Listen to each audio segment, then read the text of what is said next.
Today, MJ investigates identity theft. 9 million Americans targets a year in this country.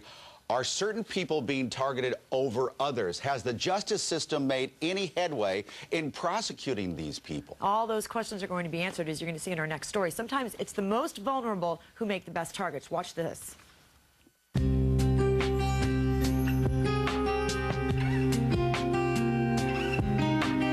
When her husband was deployed to Iraq last November, Melissa Marrero already had a lot to worry about as a mother of 3, but her situation quickly got a lot worse. Shortly after deploying, we received a notice from the IRS stating that we had a $2,000 bill to pay in 20 days. The payment was for income taxes in the state of California. Only problem is, Melissa and her family live in Kentucky.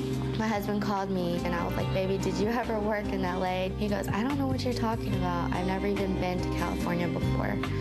So right then I knew I had a problem. Her husband's identity had been stolen, and since he was overseas, Melissa was stuck sorting out the mess alone. I just started uncovering so many horrible things. My husband's social security number was used to open gas, electric, water, cable, cell phone, home phone, rent an apartment, get car insurance. Melissa tried calling the companies to stop the damage to her husband's credit. It was an 8-to-5 job. I was on the phone all day, all afternoon, because companies just kept transferring me or hanging up on me or giving me different numbers. And when she called the IRS to report the fraud, their response was not good. They were extremely rude and didn't believe me, and they said, well, you know, you still need to pay this bill. After months of frustration, finally, police out west were able to give her a hand. A detective in California finally contacted me with the identity of the perpetrator, and we found out that he was an illegal alien working with my husband's information. I was so furious, and I just feel betrayed by our system.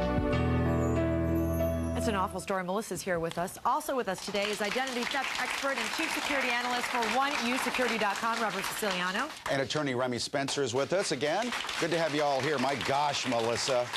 Bring us up to date on Manny, your husband Manny. Still serving in Iraq? Yeah, he's still there.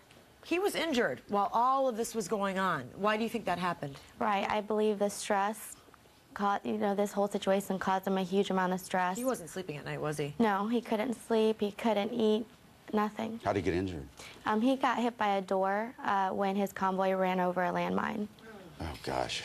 So you ended up finding out who the thief was. Right. What happened to this guy? Where is he now? Actually, he's still enjoying my husband's identity. Oh, what? How is God. Yeah. He's still in LA right now. He's still working with his social security number. This guy's name is Cesar Villa? Right. And so how long has he been your husband, so to speak? He's been living as my husband for 3.5 years. Goodness gracious. Robert, why is this guy still out? She knows this. Everybody knows this. Why is he still being able to operate? What's his name? Cesar Villa? Where is he living? Torrance, California. Torrance. Hi, Cesar. What's going on with him? Well, this is the easiest crime to commit and the hardest crime to get caught for. And law enforcement, generally, they do not even investigate crimes where there's under $100,000 in debt. Why? You say military people are especially a big target, like Manny. Absolutely. Why? Well, think about it. He's overseas. He's not really paying much attention to his credit report. He's fighting for our country. So he's unable to respond to all the different creditors, so his wife's being saddled with the responsibility. So, Melissa, when you call the IRS, what do they say to you? They gave me an extension to pay the $2,000 bill. But that's not your bill. That $2,000 is not your tax. Exactly. We still can't file our tax return without it being deducted. Wait, so where is he as far as legally goes? If the police out there, authorities out there are helping you out, why is he not in jail? They're not helping us. The police aren't helping you. Why not? No, because our case is at the bottom of their file right now. That's true, Robert? It's like, finding him and prosecuting him is like, finding a needle in a haystack. And law enforcement, they're dealing with 9, 10 million of these cases every single year. They're overwhelmed. And here's the thing: if you're sitting here going, "Well, we hear about these identity theft cases all the time. Oh, that's it sucks for her." This could happen to you. 9 million people, you just said, and everybody is vulnerable. Yeah, every single year, and everybody's vulnerable. If you have a Social Security number, chances are you're going to be a victim of identity theft someday. Let's say, okay, an hour from now, oh my gosh, somebody has my ID, they're taking on my life. Remy, what do we do first thing? The first thing you have to do if you think that you are a victim of identity theft is report it. Go to your local and state law enforcement agencies and make some sort of written report. Isn't that what you did, though? Yes, I Why did. is that? Why is it not working for her? The problem here, I mean, the problem with this case, as you said, Juliet, is that everyone's vulnerable. And our police officers don't have the resources. They don't have the manpower or the technology to really hunt down and find these people. Melissa and her husband's story is just an example of the worst kind of prosecution, because there is no prosecution. It's almost impossible for a prosecutor to make these kinds of cases. And in this case, it's a great thing that your show is publicizing the lack of law enforcement involvement in these kinds of cases, because it highlights the problem that we see. All of us are vulnerable, and there's so little that we can do at this point to protect ourselves. Robert, it's up to us to clean it up? It's all about you cleaning it up, because no one's going to take responsibility other than you, unless, of course, you invest in a service that will actually protect you. Do we need to really start getting active as a country and really calling our law, our legislators and saying, get on this now? It seems like, why is this? It's like, no, everybody's blowing this off. That's already been done. Legislators are already paying attention to it. Laws have already been passed, but it's up to the individual to protect themselves. Sometimes the identity thief can be living under the same roof as you. Welcome Bob Witherspoon, whose own son stole his identity, spent nearly $50,000 of his money, and destroyed his credit.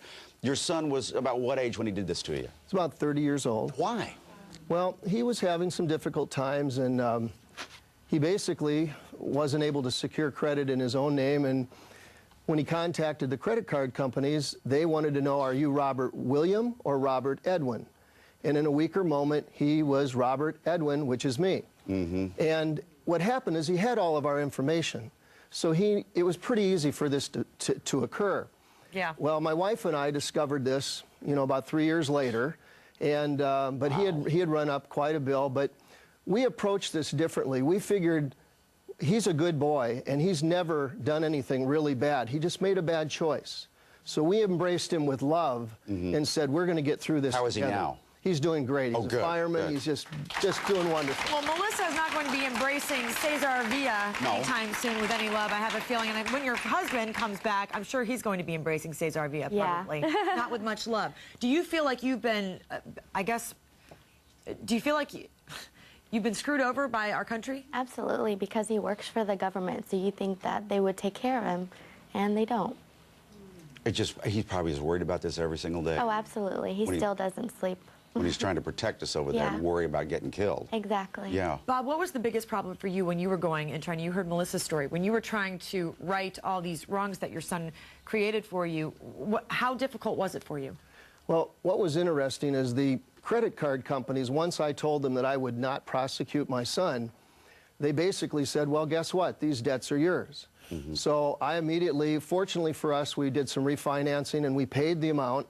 And we paid all the penalties, all the charges, all the interest, and it dawned on me that they can sit back and just wait, because the majority of family members are probably not going to prosecute their children. So he got 6 credit cards, and he with the same name. I guess the lesson is don't name your son after yourself. Which is tragic. Now we have to do that. But he got these 6 credit cards, $50,000. Did the credit card companies want to help you? You answered this a little bit. I guess they have no reason to. They want the money. Correct. And when I tried to start into getting my credit history corrected and get some things corrected on my credit reports, fortunately, I got to meet Robert here, and Robert helped me immensely get this done. And within 2.5 years, everything was corrected back to a better credit rating. But what's interesting is during this time that this happened, I was getting all these no unsolicited offers. Now I'm getting them again. Oh, that's of course. Hey, Robert, very quickly before we introduce our next guest, when you call a credit card company, I mean, I know sometimes when I'm calling, it's like, and they don't understand, and they're not very helpful.